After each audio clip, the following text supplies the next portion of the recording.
Helical flowpaths can also be created.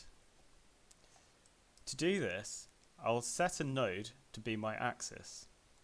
I'll hold down Shift to select the middle of this face,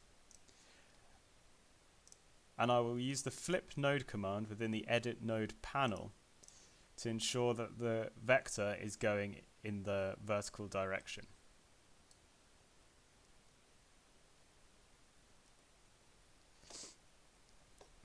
Secondly, I'll place a node on the surface of this model to indicate where I want my helix to start. The Helix button can be found within the Designer tab. To create my helix, I can select the Start node and the axis that I want my helix to be created around. From here, I can edit the cross-section of the helix between circular, rectangular and elliptical. I can change the radius of the flowpath. I can change the thickness of the flowpath. I can change the height that I want my helix to be. In this case, we'll choose 100. And I can change the number of revolutions of the helical path.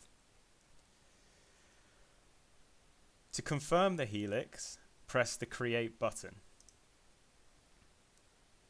Once the helix has been created, I can click on the helix to edit any of these parameters, or I can click on the nodes and drag them to update the helix live.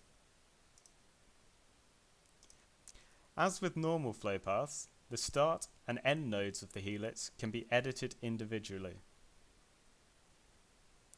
Compensation can also be added to helices to ensure that there is no support structure within the channels.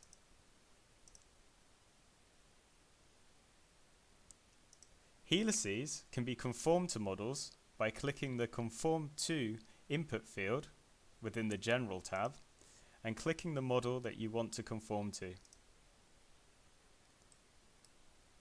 This can be offset inside of the surface to create conformal cooling channels.